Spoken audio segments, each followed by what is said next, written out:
of finding food and shelter. The south of the country is in the midst of one of the worst droughts in 60 years, with many people already dead from starvation and disease. Meanwhile, the al-Qaeda-linked al-Shabaab militia appears to have backtracked on an earlier decision to allow international aid groups into the region. The group, which controls much of the area, denies a famine is taking place. It disputes UN estimates that tens of thousands of people have died in Somalia. A survey by the UN says that Pakistan still needs $1 billion in aid to fully recover from the record floods a year ago. $1 billion has already been provided following the disaster that killed some 2,000 people and displaced 20 million. Our correspondent Daniel Khan went to meet a family in the Swat Valley who lost everything last July. Since the devastating floods destroyed his home and hotel in Bahrain, 63-year-old Shireen Zada and his family have been living in a two-room makeshift home. Every morning for the past 40 years, Shireen has woken up and headed out to his hotel. In July 2010, the muddy waters inundated his community of Bahrain in Swat. The river several kilometers away from his home was at his doorstep. He says, "Before I had time to gather anything, I and my family saw the river sweep our home and our lives. I thank God that my children were not hurt." At an old age, the hard work has been taking an increasingly heavy toll, so for the last 2 years, the help of his son has relieved him of the most strenuous tasks. He now works at a hotel on daily wages. His eldest son, Usman, hopes that the tourism is revived once again in the valley so that local people can benefit from it. We are left with nothing except hope. We are not begging. All we want is tourism to start again so the people here can be encouraged. There is a lot of development and I welcome them as our guests. For a month, Shiri, his wife and his family lived with their relatives. His 2 younger sons want to stand by their father. I am studying hard so I can become a doctor and give my family a proper home. This is a test of God and I will work hard to get back to our normal life. Shireen, who used to spend evenings with his family, gets quite depressed when he thinks about the old times. He says, "Now when I come back home, all my children are sleeping.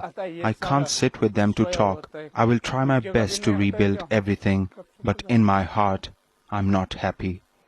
Shireen's family is just one out of many who have lost everything in the floods, their homes and their livelihoods, but they have not lost hope.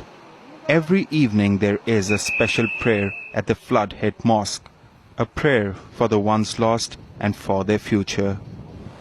Just like the tough mountains of Swat, the people here are strong and resilient. They have witnessed militancy and many natural catastrophes in the past.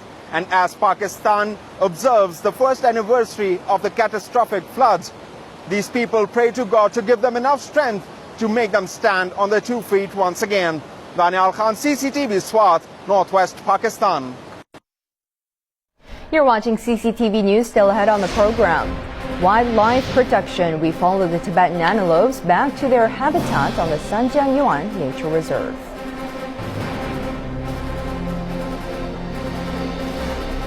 And mountain worship, our special series on Tibetan monasteries, takes us to the snow-capped serenity of Ningroling Monastery. Now let's turn to Tibetan antelopes. After a good rest, thousands of animals have started their journey to cross the river, a big step on their journey to the Sanjiangyuan Nature Reserve. The antelopes started their migration from Zonak Lake, where they come annually in June and July to give birth to the next generation. Once most babies are able to follow their mothers, the herd will set off for home. The Chuma River, which lies right on their way back home, poses the first challenge, especially for the babies.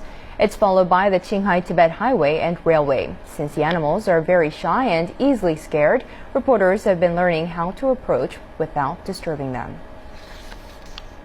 For more on the Tibetan antelopes, we spoke earlier to CCTV reporter Tang Bo at the Sanjiangyuan Nature Reserve on the Qinghai-Tibet Plateau. He and his team found a female antelope there. Well, surprisingly, yesterday we found one female Tibetan antelope, but without baby antelopes in here. The guess is that either she lost her baby or she does not belong to the migratory population. In other words, she is local. But what worth mentioning is that it was the first time yesterday we came so close to those Tibetan antelopes, around 30 meters away from them. That's definitely a record. It seems that those Tibetan antelopes, they are not as afraid as before, and it means that the influences of the human beings in this area is becoming bigger and bigger. Secondly, it's rare to find the male and female both at the same time during this period of time in this area in Sanjiangyuan, since it is not the time for them to rot. Well, earlier, our reporter Tang Bo found this report from Sanjiang Yuan Nature Reserve in Qinghai, a home for tens of thousands of wild Tibetan antelopes during the winter months. He explained what is being done to conserve the area as an important wildlife habitat.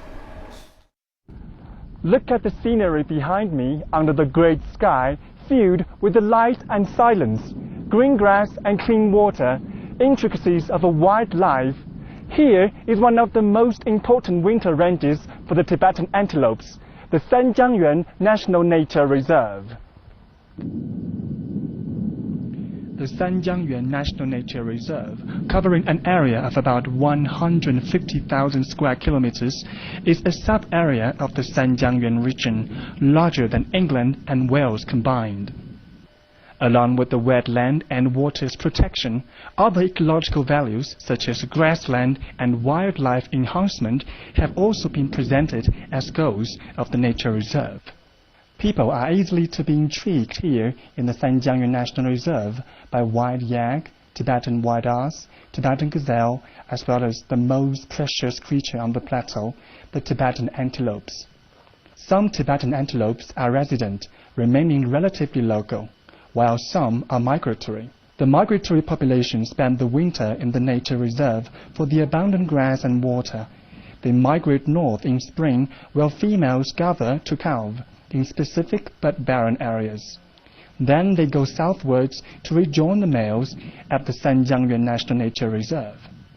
Given the fact that the Tibetan antelopes have been listed as one of the endangered species, and it is the home to those beautiful but fragile creatures, more and more attention in regards to wildlife conservation have been paid to the reserve. The summer is coming to an end on the plateau, so is the Tibetan antelope's migration trip for this year. The nature reserve will soon be fully occupied, crowded and lively. As one of the most important winter ranges for Tibetan antelopes, the Sanjiangyuan National Nature Reserve is waiting for its residents to come back. The areas of the Zhuonai Lake and Wudaoliang have witnessed the birth of new lives and the self-giving character of mother antelopes. But soon, here in Sanjiangyuan, we will see the new generation of Tibetan antelopes rule the area. Tang Bo, CCTV, Sanjiangyuan, Qinghai Province. Tibetan Buddhism is known for having various different sects associated with its practice. With religion and politics so closely tied together throughout Tibetan history, religious sects such as Gelug, Sagyapa, and the Buka of Breagyut Pa have all been closely related to the ruling class. But the Nyingma Pa, or the Red Sect, stands out for its aversion to the world of politics. In today's special series on Tibetan monasteries, Jie Bai takes us to the Min Ruling Monastery, a key institute for the Red Sect. Deep in the snow-covered mountains and behind a white tower, welcome to the Mindroling Monastery. Located in a peaceful mountain village, the monastery is a serene environment for religious cultivation and discipline. Historically, Mindroling Monastery was a center for Tibetan studies. The first Tibetan Sanskrit record was compiled here in the 18th century. Mindroling Monastery is a comprehensive institute for high learning. It has trained numerous respectable scholars and monks. The master interpreter and the sutra chanter in the Potala Palace used to be assigned by our monastery. We are particularly known for the study of Tibetan medicine, language, religion, astronomy, and the calendar. 31-year-old Xi Re Weise has dedicated over 10 years to Tibetan studies.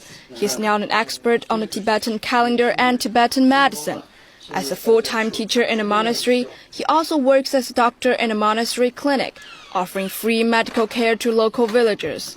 The Tibetan calendar has a history over 1,000 years, and for over 300 years, the calendar has been calculated by Mandrolese monks. The calendar can not only track the movement of the sun, the moon, and stars, it's said that it can also predict the weather and earthquakes based on astronomy. Here in the calendar, it records whether there will be an earthquake, solar eclipse, or lunar eclipse. The Mandrolese monastery is also the place where Tibetan incense first originated. It's said that it was invented by Mandrolese monks 3 centuries ago. The ingredients have been a secret ever since. Ingredients for Tibetan incense include dozens of traditional Tibetan medicines. The production process is complex, strict, and arduous. There are different procedures for different ingredients. Some need to be milled in the water. It takes 2 men half a month to mill half a kilo of these ingredients. Sometimes we need millstones. If we use machines, the fragrance is not as good. We have to do it by hand. To the Mandrolese monks, incense forms a link between the earthly mortal world and the kingdom of heaven. And its distinctive fragrance has filled air above the snowy plateau for hundreds of years. 接白 CCTV. And those are the stories we are following at this hour. I'm Jang Jin in Beijing. Thank you for watching.